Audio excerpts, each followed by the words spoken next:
L'Association d'aide aux infirmes moteurs cérébraux du Nord et de l'Est est issue de la fusion en 1997 de l'Association d'aide aux infirmes moteurs cérébraux de Champagne-Ardenne et de l'Association d'aide aux infirmes moteurs cérébraux des Ardennes. Ces deux associations avaient été respectivement créées en 1972 et 1973 par des parents qui ne trouvaient pas dans la région de solutions quant à l'éducation et aux soins nécessaires à leurs enfants infirmes moteurs cérébraux. C'est grâce à elles que les premiers établissements pour enfants virent le jour.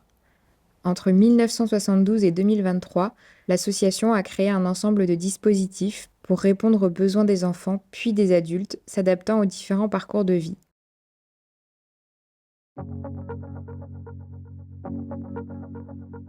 Pour les jeunes, l'association a créé 3 types d'offres d'accompagnement pour les enfants et les adolescents. Le CAMS Bien-être a vu le jour à Reims en 2002. Il accueille des enfants de 0 à 6 ans, susceptibles de présenter des difficultés au cours de leur développement ou porteurs de handicap. L'établissement propose un suivi médical, une prise en charge adaptée aux besoins de l'enfant, une aide à l'adaptation dans les différents lieux de vie de l'enfant et un soutien à la famille. Le CAMS est notamment spécialisé dans le dépistage et le suivi des enfants dits vulnérables, atteints de prématurité, d'un retard de croissance intra-utérin ou encore d'une souffrance fœtale. Depuis 2015, il porte une équipe pluridisciplinaire de diagnostic autisme. Une antenne du CAMS s'est ouverte à Châlons-en-Champagne en 2018. Depuis 2019, il développe une plateforme de coordination et d'orientation des troubles du neurodéveloppement pour les enfants de moins de 7 ans, avec pour mission d'accélérer le dépistage des troubles et proposer un suivi précoce. Le CAMS et les plateformes comptent une équipe pluridisciplinaire de 40 professionnels, incluant des pédiatres, des rééducateurs, psychomotriciens, kinésithérapeutes, ergothérapeutes, orthophonistes, mais aussi des psychologues, neuropsychologues, auxiliaires de puéricultrices, éducateurs de jeunes enfants, assistantes sociales, des personnels administratifs et d'encadrement. La structure possède un agrément pour 900 enfants en suivi ponctuel et pour 250 enfants en suivi régulier. Le deuxième type de structure créée par l'association à destination des enfants et des jeunes sont les institutions d'éducation motrice, aussi appelées IEM. Ces établissements médico-sociaux proposent des prises en charge pour les enfants et adolescents sujets à une déficience motrice importante, afin de les accompagner dans leur intégration familiale, sociale et professionnelle.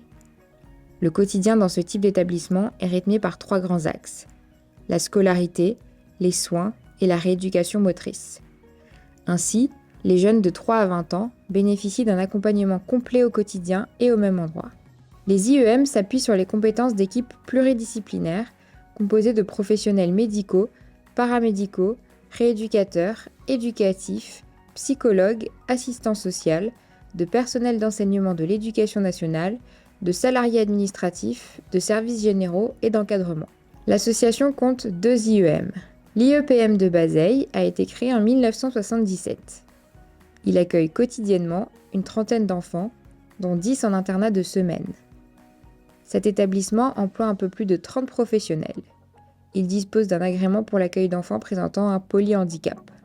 Le CRM-IMC de Reims a été créé en 1978 et peut accueillir une 60aine de jeunes, dont 12 en internat de semaine. Il est composé d'une équipe d'environ 80 professionnels. En 2017, le CRM-IMC procède à la requalification de 4 places pour les handicaps rares. Depuis 2019, l'établissement met en avant la démarche d'autodétermination dans l'accompagnement des jeunes et des familles. La même année, une classe du secondaire est externalisée en partenariat avec un collège de proximité. Le troisième type de structure créée par l'association à destination des jeunes sont les services d'éducation spéciale et de soins à domicile, aussi appelés CESAD. Ces services proposent un soutien spécialisé aux enfants et adolescents handicapés de 3 à 20 ans dans leur milieu ordinaire de vie et d'éducation, ainsi qu'à leur famille. L'accompagnement du CESAD peut comprendre des actes médicaux spécialisés et des rééducations, kinésithérapie, orthophonie, psychomotricité, ergothérapie. Des éducateurs et des enseignants spécialisés du CESAD peuvent également apporter une aide spécifique à l'élève en situation de handicap, soit au sein de la classe, soit en accompagnement individuel ou en petit groupe à l'extérieur de la classe. L'équipe accompagne l'enfant et sa famille dans la construction de leur projet de vie, en partenariat avec les différents acteurs qui gravitent autour de l'enfant et en particulier l'éducation nationale. Les enfants accueillis présentent un handicap moteur avec ou sans déficit associé, comme les troubles du langage oral et écrit, le déficit de l'attention, etc. Les CESAD fonctionnent avec des équipes pluridisciplinaires composées de personnels éducatifs, médicaux, paramédicaux et rééducateurs, psychologues et des professionnels administratifs et d'encadrement. L'association compte 3 CESAD. Le CESAD du Val de Murigny a été créé en 1993 à Reims. Il comporte une équipe pluridisciplinaire composée d'une vingtaine de professionnels qui suit une quarantaine de jeunes.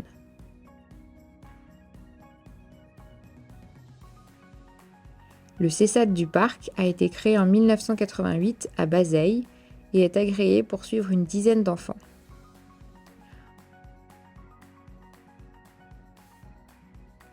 Enfin, le CESAD de l'Aisne a été créé en 2004 à Soissons et a une capacité de 26 places.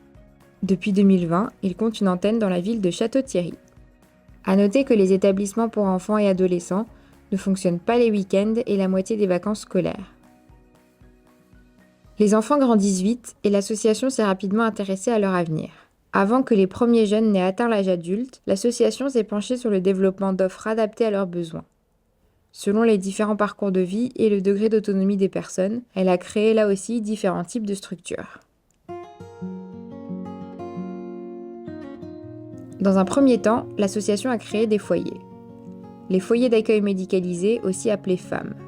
Ce type d'établissement est destiné à recevoir des personnes adultes handicapées physiques ou atteintes de handicap associé, dont la dépendance totale ou partielle les rend inaptes à toute activité professionnelle et rend nécessaire l'assistance d'une tierce personne. Ils assurent l'hébergement, la surveillance paramédicale, un suivi médical constant, une rééducation et des animations. Les femmes apportent un lieu de vie et des conditions favorables à la vie sociale et culturelle par des activités éducatives, sociales et de bien-être. L'accompagnement est axé sur le développement ou le maintien des apprentissages des actes de la vie quotidienne afin de maintenir l'autonomie.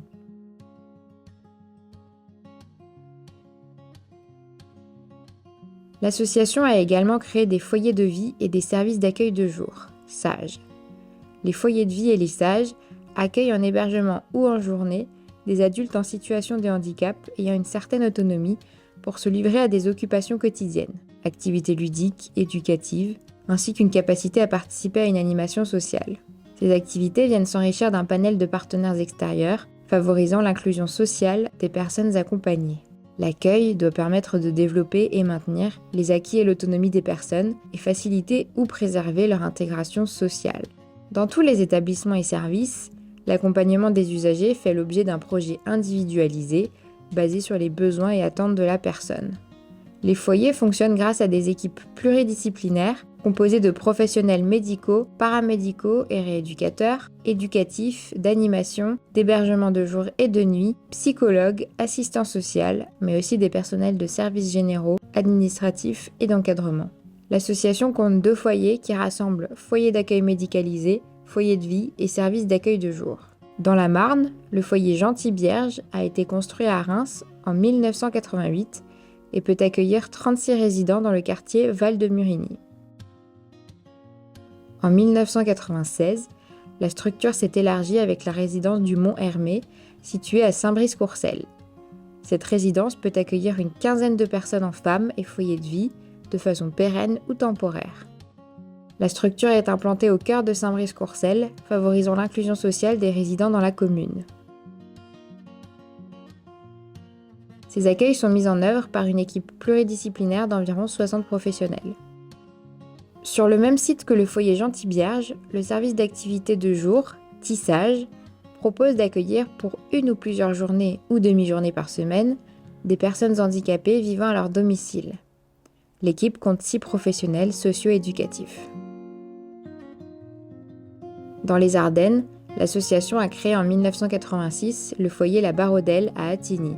Cet établissement, implanté en zone rurale, possède une ferme développant un projet agricole et animalier permettant de proposer diverses activités autour du jardinage, du maraîchage, de l'élevage et de l'entretien des animaux. La Barodel dispose d'une offre variée de types de logements, chambres individuelles en foyer, chambres individuelles en maison indépendante, studios, permettant une adaptation des accompagnements aux besoins, aux souhaits et à l'autonomie des résidents. L'établissement propose aujourd'hui plusieurs modes d'accueil différenciés. Le foyer de vie, ouvert en 1986, accueillant quotidiennement une vingtaine de résidents. Un service d'accueil de jour est venu compléter l'offre en 2003 pour 8 résidents. Le foyer d'accueil médicalisé, ouvert en 2010, permet d'accueillir 24 résidents. En 2017, le foyer La Barodel s'est élargi avec la création de la résidence l'Aurore, sous forme d'appartement au centre du village, pour l'accueil des personnes les plus autonomes. La résidence compte 6 logements. L'établissement est lui aussi investi dans une démarche d'autodétermination. L'établissement de La Barodel emploie une soixantaine de professionnels. Pour répondre à la perte d'autonomie des personnes avançant en âge ou pour les plus lourdement handicapées d'entre elles, l'association a créé un autre type de structure pour adultes, la maison d'accueil spécialisée, aussi dénommée MAS, bénéficiant d'un suivi médical renforcé. Elle s'adresse aux personnes atteintes d'un handicap lourd et nécessitant une médicalisation importante. Elle propose un hébergement permanent, des soins médicaux et des activités de vie sociale. La MAS a pour mission d'offrir une aide humaine et technique permanente, proche et individualisée à ces adultes handicapés. La MAS Marc Toussaint, à Cormontreuil, créée en 2005, permet d'accueillir 37 résidents en hébergement permanent, 6 résidents en accueil de jour et 1 personne en accueil temporaire. La MAS emploie une équipe pluridisciplinaire de plus de 60 professionnels, dont une équipe d'hébergement de jour et de nuit, une équipe médicale, paramédicale, des rééducateurs, une équipe éducative et d'animation, mais aussi des personnels de services généraux, administratifs et d'encadrement. En 2021, la MAS Marc Toussaint s'inscrit elle aussi dans une démarche d'autodétermination. À côté de ces établissements, l'association a également créé un ESAT pour répondre aux personnes désireuses de travailler dans un milieu adapté à leur handicap. L'ESAT, établissement et service d'aide par le travail, est une structure qui permet aux personnes en situation de handicap d'exercer une activité professionnelle tout en bénéficiant d'un soutien médico-social et éducatif dans un milieu protégé en vue de favoriser leur épanouissement personnel et social. C'est ainsi qu'en 1993 est né l'ESAT de Reims. Celui-ci propose des activités de menuiserie, espaces verts, multiservices, entretien des locaux, conditionnement, destruction d'archives. Il est agréé pour accueillir 66 travailleurs handicapés. En 2007, une annexe retelloise ouvre ses portes et en 2008, une convention avec l'EDEPAMS est signée afin d'accompagner 14 personnes sur le SAVS Sud-Ardennes. L'ESAT dispose d'une équipe d'une vingtaine de professionnels diplômés du secteur médico-social et ou expérimentés dans leur corps de métier technique en milieu ordinaire, de services administratifs et d'encadrement. Depuis 2002, l'ESAT devient site d'évaluation WEROS, unité d'évaluation de réentraînement et d'orientation sociale et professionnelle. Ce dispositif est mis en place en partenariat avec le CHU et l'ADAPT. Bien avant que l'on ne parle d'intégration ou d'inclusion, l'association a constaté que si les établissements répondaient parfaitement aux besoins d'une partie de la population accompagnée, une autre souhaitait vivre dans la ville. Attentif à cette demande, elle a commencé à créer une offre de services permettant de vivre à domicile.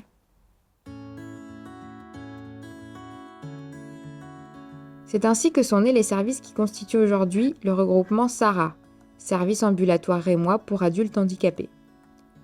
Le SAVS, Service d'accompagnement à la vie sociale, a été créé à Reims en 1997. Il a pour mission l'inclusion sociale des personnes handicapées. En s'appuyant sur une équipe socio-éducative, le SAVS accompagne la personne en lien direct avec son projet personnalisé. Les axes individuels d'accompagnement sont centrés sur la vie quotidienne et la mise en réseau avec des professionnels, l'accès aux loisirs et à la culture, le soutien à la gestion administrative et financière en lien avec les curateurs ou les partenaires, le développement de l'autonomie dans la gestion du parcours de soins et le maintien du lien social et familial. Les axes collectifs d'accompagnement sont orientés vers les loisirs et l'insertion sociale. Ce service propose près de 35 places et est encadré par une équipe d'environ 6 professionnels, comme des éducateurs spécialisés, conseillers en économie sociale et familiale et des fonctions administratives et d'encadrement. Le SAMSA, Service d'accompagnement médico-social pour adultes handicapés, a vu le jour à Reims en 2007. En s'appuyant sur une équipe pluridisciplinaire, médicale, paramédicale et socio-éducative, le SAMSA a pour vocation, dans le cadre d'un accompagnement médico-social adapté comportant des prestations de soins, de contribuer à la réalisation des projets de vie. L'équipe coordonne les différentes prestations, veille à leur organisation et s'assure d'une bonne communication entre les partenaires de secteurs variés. Ce service propose 24 places et est encadré par une vingtaine de professionnels, accompagnants éducatifs et sociaux, aides-soignants, assistants sociaux, CESF, éducateurs spécialisés, ergothérapeutes, infirmiers, médecins, psychologues et des fonctions administratives et d'encadrement. Handidomie, anciennement dénommé Ulysse, est un service d'aide à la personne. Les professionnels d'handidomie ont pour mission d'accompagner et de soutenir à domicile la personne dans les actes essentiels de la vie quotidienne, aide à la toilette, à l'alimentation, de préserver ou restaurer l'autonomie et de maintenir ou développer des activités sociales et des liens avec l'entourage, ainsi que de permettre l'inclusion. Leur accompagnement permet de répondre aux projets de vie des usagers souhaitant vivre à leur domicile ou de faciliter le délai d'attente en cas d'orientation vers un ESMS. Le service fonctionne avec une équipe de 25 intervenants, tels que des auxiliaires de vie sociale, accompagnants éducatifs et sociaux ou aides-soignants. L'association parraine également des GEM, groupes d'entraide mutuelle. Les GEM ont pour ambition de permettre à leurs adhérents de rompre l'isolement, de favoriser le lien social et l'inclusion dans la société, mais aussi de développer l'entraide et le soutien entre membres. Pour cela sont proposées des activités de détente, d'expression et de création, des sorties de loisirs et culturels et des temps de partage. Autogérés, les GEM vivent grâce à l'investissement de leurs adhérents. Ensemble, ils décident des activités du GEM, mais aussi de son fonctionnement, de son organisation, et ont la charge de sa gestion administrative et financière avec le soutien de l'association.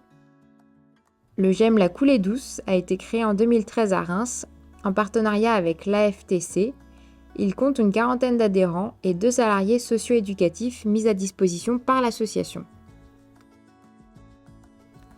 Le GEM La Bohème a vu le jour en 2017 dans le Sud-Ardennes, en partenariat avec l'EDEPAMS. Il compte une quarantaine d'adhérents, essentiellement des personnes cérébro-lésées et ou avec des troubles psychiques. Ce GEM rayonne de façon itinérante sur 4 villes, Rethel, Attigny, Grandpré et Vouziers, dans des locaux mis à disposition par les communes ou les établissements médico-sociaux. Le groupe embauche 4 personnes à temps partiel, 2 éducateurs spécialisés, une animatrice et un CESF. L'association dispose également de services de soins infirmiers. Les services de soins infirmiers à domicile, appelés SIAD, contribuent à accompagner à domicile des personnes âgées.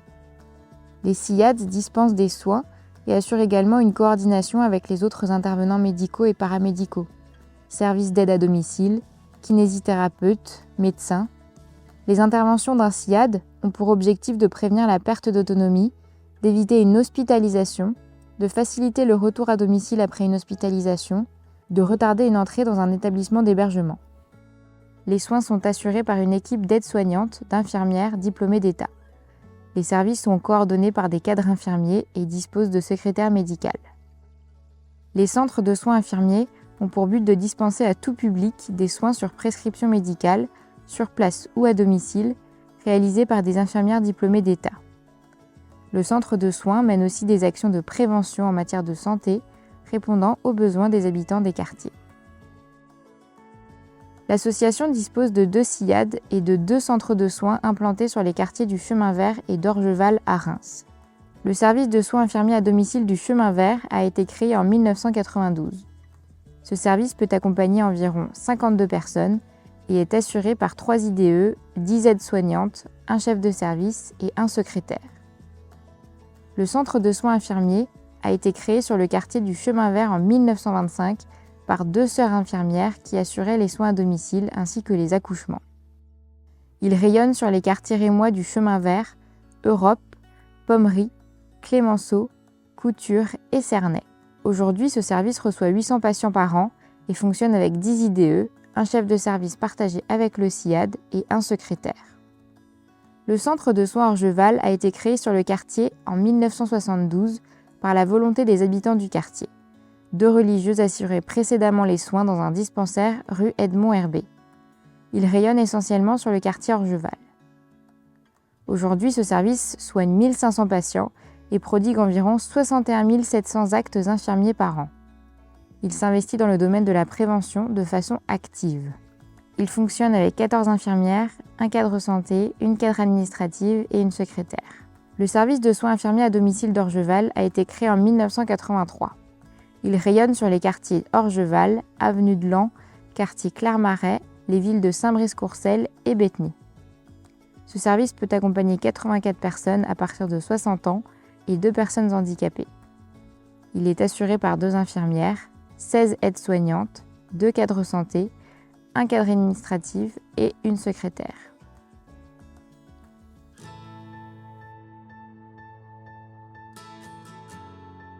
Enfin, l'association dispose d'un siège social situé à Reims, à l'arrière du foyer Thibierge depuis 2006. Il regroupe une quinzaine de salariés sur des postes administratifs spécialisés. Les fonctions essentielles du siège sont les suivantes. Établir les missions support dans les domaines de la gestion du personnel, de la gestion financière et administrative, du contrôle de gestion, de la qualité, des achats et de l'informatique. Assurer la mise en œuvre de la politique associative sur l'ensemble des structures. Veiller à l'application des politiques publiques, au respect de la législation et de la réglementation en vigueur. Mettre en place un mode de gestion homogène pour les différents établissements. Présenter aux administrations un interlocuteur de gestion centralisé ayant une bonne connaissance de l'ensemble de l'association. Dégager des économies d'échelle, mutualiser les moyens, partager les compétences des personnels. C'est de cette façon que, quel que soit son âge et l'importance de ses déficiences, chacune des personnes accompagnées par l'association peut choisir entre la vie en établissement ou la vie à domicile, selon son choix, et que s'est constituée progressivement dans notre région une offre d'accompagnement diversifiée et spécialisée dans la paralysie cérébrale couvrant tous les âges de la vie.